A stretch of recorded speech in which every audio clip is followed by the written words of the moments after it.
এই যে ট্রেনের উদ্দেশ্যে তো আর কিছুক্ষণ পরেই চিত্রা চলে আসবে ট্রেন। তো ট্রেনের অপেক্ষাতে আমরা আছি ঈশ্বরদী স্টেশনে।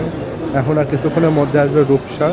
আর আমরা যে চিত্রা ট্রেনে যাব সেটা এখন আছে মিরপুর, ভেড়ামারা মিরপুরে আছে আমাদের ওই চিত্রা ট্রেনটা।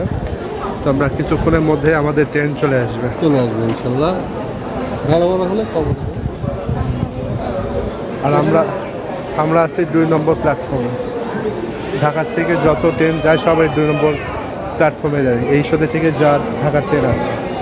এখানে তো ইয়েটা পাচ্ছি না,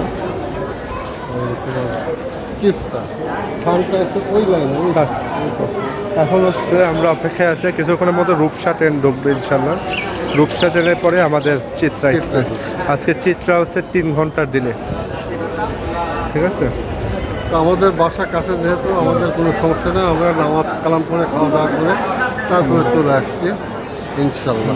আর এই ডিলে হওয়াতে ভালো হয়েছে যে নানির কবরে আমি 2 বার যেতে পারছি। প্রথমে তো আমরা পরিবার মিলে গেছিলাম, পরে আমি একা গেছি। তো অনেক জায়গায় আবার ঘোরাঘুরি হয়েছে। আরও ঘোরাঘুরি অনেক ইচ্ছা ছিল, অনেকজনের সাথে দেখা করার ইচ্ছা ছিল, সময় স্বল্পতার জন্য সেগুলো সম্ভব হয়নি। তো নেক্সটে আবার আসবো, আবার ইনশাল্লাহ দেখা হবে সবার সাথে ইনশাল্লাহ। আর ঈশ্বরদী প্রচুর গরম। আর ওই যে ট্রেনের মাথা বানাইছে ওটা হচ্ছে রূপসা এক্সপ্রেস। ওটা আমরা জয়পুরহাট যাবে, শিলাহাটি।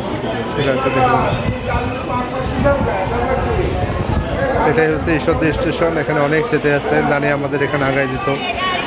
বহু পুরাতন স্মৃতি মনে হয় না? আবার এই স্টেশন মাস্টারও চলে আসছে, ভালোই লাগে। সুন্দর জায়গা। আর কিছুক্ষণের মধ্যে আমাদের ঢাকার গন্তব্য ইনশাল্লাহ শুরু হয়ে যাবে। শেষ বিদায় ঈশ্বরদী।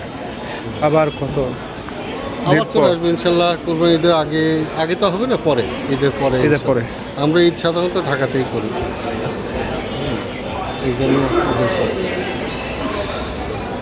আর এখানে প্রচুর গরম। মনে হয় ঢাকার থেকেও ঈশ্বরদী বেশি গরম, অনেক গরম। যাক, এখন একটু বৃষ্টি মানে ঠান্ডা পড়ছে কিছুক্ষণ আগে। বৃষ্টি হয়েছে।